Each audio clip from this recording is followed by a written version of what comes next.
Assalamualaikum warahmatullahi wabarakatuh. Pada kesempatan kali ini, kita akan mencoba menjelaskan apa sih asas-asas dan ruang lingkup ilmu antropologi itu. Sebelumnya, kita akan memperkenalkan diri dulu. Kita dari kelompok 1. Ada Ahmad Rofikin, NIM 3619004. Ada Syahrul Faiz, NIM 3619010. Ada Tisatul Hikmah, NIM 3619005. Ada Syafika Ulfatun Nazifah, NIM 3619009. Dan ada Hayuna Fatma Nuriza, NIM 3619001. Yang pertama akan kita bahas yaitu tentang fase-fase perkembangan ilmu antropologi. Ada 4 fase perkembangan ilmu antropologi. Yang pertama, sebelum tahun 1800. Fase ini dimulai dari abad 15 hingga awal abad 16. Bangsa Eropa menularkan pengaruh besar terhadap suku, bangsa, masyarakat hingga budaya setempat. Mereka menjajah di 3 benua, yaitu Afrika, Amerika, dan Asia. Mereka mencurahkan pengalaman menggunakan tulisan. Kumpulan tulisan tersebut adalah etnografi. Fase yang kedua terjadi sekitar abad ke-19. Antropologi lebih condong digunakan untuk mengklarifikasi tingkat budaya dengan meneliti penyebaran budaya. Orang Eropa menganggap kebudayaan bangsa lain adalah budaya yang kuno. Masyarakat dan kebudayaannya berevolusi sangat lambat dan membutuhkan waktu yang lama.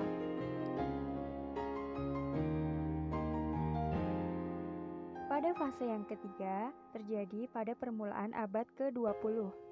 Etnografi lebih dipahami lagi demi mengetahui seluk-beluk suatu bangsa, mempelajari kelemahannya dan menguasainya. Di masa ini memperlihatkan bahwa disiplin ilmu antropologi berperan aktif sebagai ilmu terapan. Tujuannya untuk mengetahui pengertian masyarakat masa kini yang kompleks dan berfungsi untuk menundukkan bangsa lain seperti Amerika, Afrika, dan Asia yang sudah ada dalam genggaman Eropa Barat. Dan fase yang keempat terjadi kira-kira sesudah tahun 1930. Antropologi bertambah pesat dan luas. Di masa ini, antropologi berperan dalam 2 hal, yakni dalam bidang akademik untuk mempelajari bentuk fisik, masyarakat, serta kebudayaan, dan juga praktis untuk mempelajari, memahami, dan membangun masyarakat suku bangsa. Pembahasan yang kedua adalah antropologi masa kini. Ada 2 perbedaan pada antropologi masa kini. Yang akan kita bahas pertama yaitu perbedaan di berbagai pusat ilmiah. Di Amerika Serikat, ilmu antropologi telah memakai dan mengintegrasikan seluruh warisan dan metode dari ilmu antropologi dalam fasenya yang pertama, kedua, dan ketiga. Di Inggris, tepatnya di Australia, ilmu antropologi dalam fase perkembangan yang ketiga masih dilakukan. Akan tetapi dengan hilangnya daerah jajahan Inggris, sifat dari ilmu antropologi tentunya juga berubah. Di Eropa Tengah, yaitu di Jerman, Austria, dan Swiss, ilmu antropologi masih bertujuan mempelajari bangsa-bangsa di luar Eropa untuk memahami sejarah penyebaran kebudayaan di muka bumi. Sifat antropologi masih berada pada fase kedua. Dan di Uni Soviet, ilmu antropologi di luar tidak banyak dikenal karena Uni Soviet sekitar tahun 1960 memang mengisolasikan diri dari dunia lainnya. Nah, itu beberapa contoh negara-negara antropologi masa kini. Dan masih banyak lagi di beberapa negara lainnya. Dan yang kedua, ada perbedaan-perbedaan istilah. Yang pertama, kultur kunti atau ilmu kebudayaan. Yang kedua, antropologi atau ilmu tentang manusia. Yang ketiga, Istilah kultural antropologi dipakai di negara Amerika, kemudian juga di negara-negara lain sebagai istilah untuk menyebut bagian dari ilmu antropologi dalam artian luas yang tidak mempelajari manusia dari sudut fisiknya. Jadi, sebagai lawan daripada physical antropologi. Yang terakhir, istilah social antropologi dipakai di Inggris untuk menyebut antropologi dalam fase ketiganya sebagai lawan etnologi yang di sana dipakai untuk menyebut antropologi dari fase-fase sebelumnya. Pembahasan yang selanjutnya adalah ilmu-ilmu bagian dari antropologi. Ada 6 ilmu-ilmu bagian dari antropologi. Yang pertama, paleoantropologi, yaitu ilmu bagian yang meneliti asal-usul dan evolusi manusia dengan mempergunakan sisa-sisa tubuh yang telah membantu. Yang kedua, antropologi fisik, yaitu bagian dari ilmu antropologi yang mencoba mencari suatu pengertian tentang sejarah terjadinya beragam manusia dipandang dari sudut ciri-ciri tubuhnya. Yang ketiga, etnolinguistik, yaitu ilmu bagian yang asal mulanya berkaitan erat dengan ilmu antropologi. Penelitiannya berupa daftar kata-kata, pelukisan tentang ciri dan tata bahasa dari berbagai suku yang ada di muka bumi ini. Yang keempat, prehistori, yaitu mempelajari sejarah perkembangan dan penyebaran kebudayaan manusia di muka bumi sebelum mengenal huruf. Selanjutnya yang kelima, etnologi, yaitu ilmu bagian yang mempelajari tentang asas-asas manusia dengan mempelajari kebudayaan dalam kehidupan masyarakat dari semua suku yang ada di muka bumi. Dan yang terakhir ada generalizing approach, untuk mencari asas persamaan beragam masyarakat dari kelompok-kelompok manusia di muka bumi. Asas di atas dapat dicapai dengan metode-metode yang dimasukkan ke dalam dua golongan. Pembahasan yang selanjutnya adalah hubungan antara antropologi sosial dan sosiologi. Di sini akan dijelaskan apa saja persamaan dan perbedaannya. Yang pertama ada persamaannya.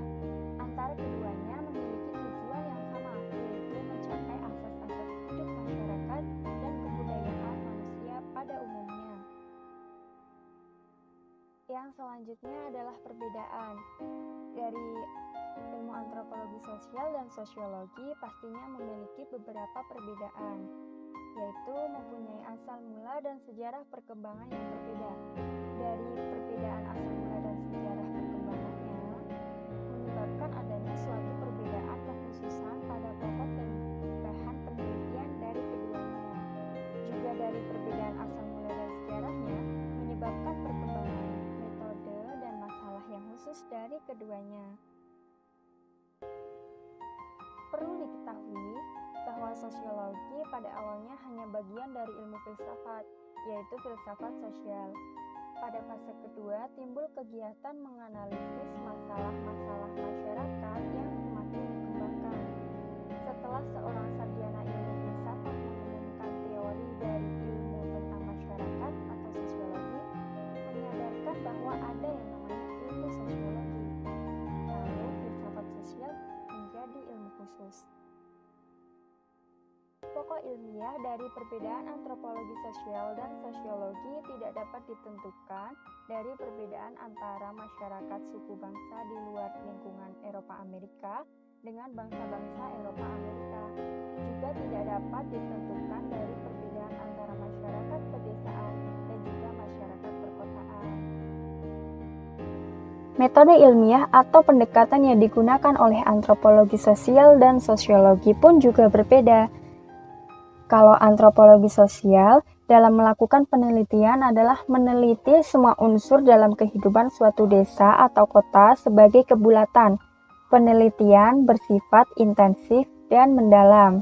Sedangkan sosiologi, metode penelitiannya bersifat penelitian meluas, mengumpulkan data secara luas dan merata. Metode ini disebut kuantitatif.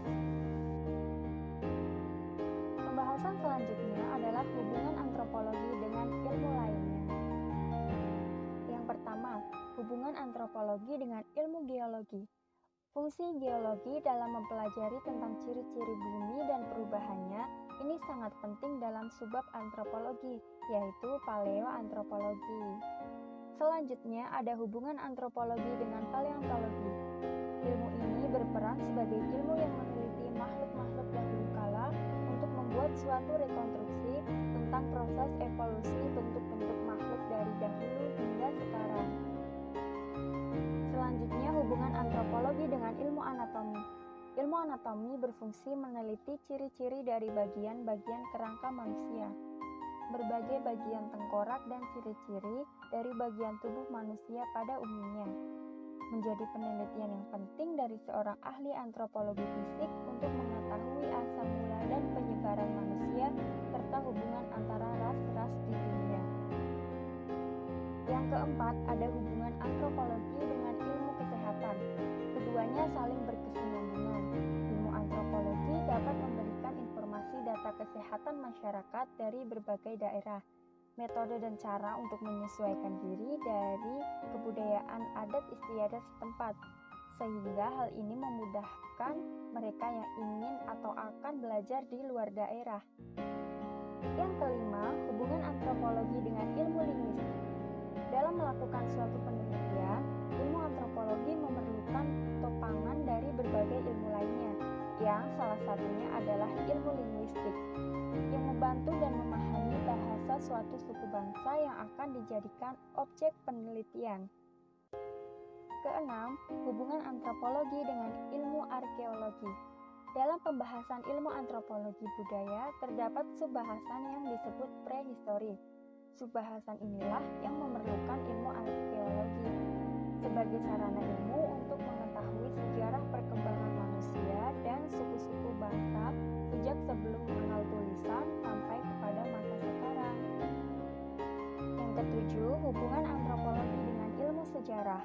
Sejarah memiliki kaitan yang sangat penting dengan antropologi, karena ilmu sejarah menyumbangkan fakta dan data masa lalu suatu daerah, sehingga kita dapat mengetahui sejarah dan perkembangan suatu suku bangsa yang akan dijadikan sebagai objek kajian atau penelitian dalam antropologi.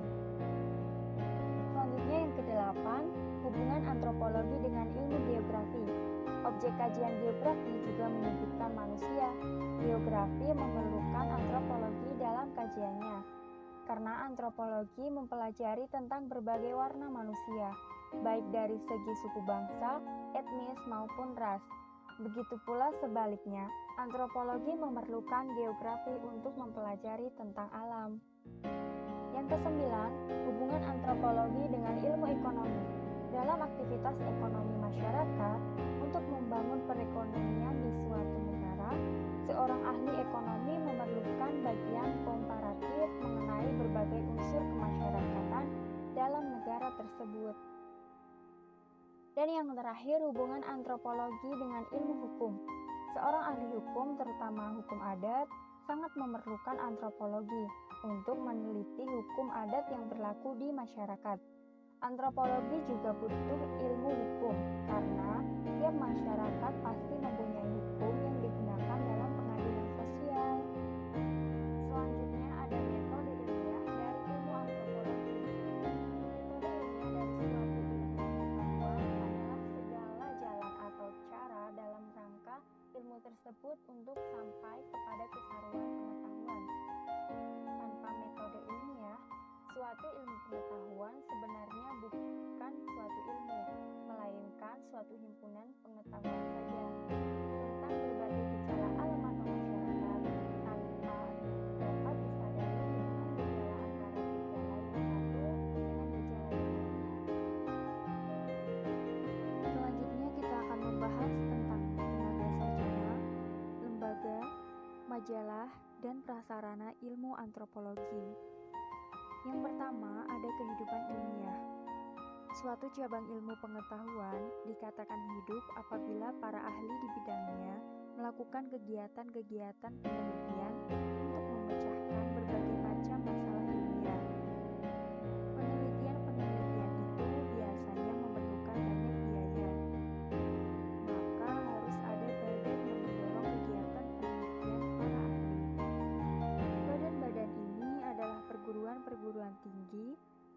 samping mempunyai tugas mengajar, juga harus berusaha mengembangkan berbagai macam cabang ilmiah yang ada di sana. Lembaga ilmiah memberi sokongan kepada para ahli yang melakukan proyek-proyek penelitian, menyelenggarakan pertemuan atau kongres ilmiah, tempat para penelitian dapat berjumpa untuk bertukar pikiran, dan seringkali lembaga-lembaga itu membiayai terbitnya majalah-majalah ilmiah. Yang kedua, para tokoh sarjana antropologi. Para pengarang etnografi kuno golongan musafir, ada Albastian, seorang dokter kapal berbangsa Jerman yang telah keliling ke berbagai benua pada permulaan abad ke-19. Di antara catatan-catatan perjalanannya mengenai berbagai daerah tertentu di Afrika Barat, India, Cina, Australia, Kepulauan Oseania, Meksiko, dan Amerika Latin. Selanjutnya ada juga para pengarang etnografi kuno dari golongan penyiar agama Nasrani. Di antaranya adalah J.F. Lavitau. Dia adalah seorang pendeta agama Katolik bangsa Prancis yang pernah bekerja di Sungai St. Lawrence, Amerika Utara di Kanada Timur. Lalu ada seorang pengarang etnografi kuno dari golongan ahli eksplorasi, yaitu N.N. Mikluho Maklay. Ada juga para pengarang etnografi kuno yang paling banyak jumlahnya, yaitu berasal dari para pegawai pemerintah jajahan. Contohnya adalah Thomas Stamford Raffles. Ada juga tokoh antropologi dari fase kedua, yaitu Louis Henry Morgan, dan juga tokoh antropologi dalam fase perkembangan ketiga. Ia seorang tokoh antropologi Inggris terkenal ternama, adalah B. Malinowski. Tokoh antropologi pada fase keempat berasal dari Amerika Serikat, yaitu Franz Boas. Selanjutnya ada ilmu antropologi terapan. Ilmu antropologi terapan memiliki tokoh yang bernama Ervir dari Inggris. Ia adalah seorang sarjana antropologi, dan ia sudah mempunyai banyak pengalaman. Pada fase ketiga sejarah perkembangan ilmu antropologi, ada Rachel Brown. Mulanya ia mencela cara kerja para ahli antropologi dari zaman fase kedua perkembangan antropologi. Lembaga-lembaga dan majalah antropologi. Di sini tertulis ada beberapa majalah dari tahun terbit yang berbeda.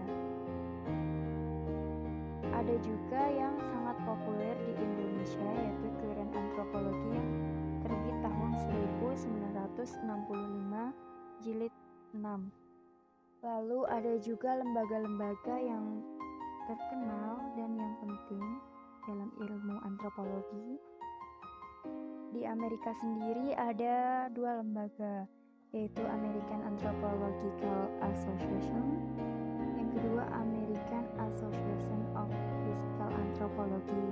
Nah, dari Inggris ada dua lembaga, yaitu Royal Anthropological Institute of Great Britain and Ireland, lalu ada International Africa Institute, dan ada beberapa lagi lembaga-lembaga dan juga majalah. Di Indonesia juga ada loh pendidikan sarjana antropologi. Pendidikan ini dilaksanakan di jurusan antropologi yang sekarang terdapat di 4 universitas, yaitu yang pertama Universitas Indonesia di Jakarta, ada juga Universitas Pajajaran di Bandung, Universitas Gadjah Mada di Yogyakarta, dan Universitas Samratulangi di Manado. Selanjutnya ada Kamus dan Atlas Antropologi. Nah, di sini sudah disebutkan beberapa kamusnya dan juga pengarangnya.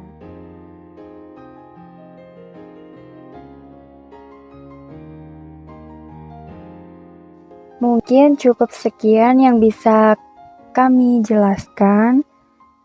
Apabila ada kekurangan, kesalahan dalam pengetikan, maupun dalam pengucapan, kami mohon maaf yang sebesar-besarnya. Terima kasih. Wabillahi taufik wal hidayah. Wassalamualaikum warahmatullahi wabarakatuh.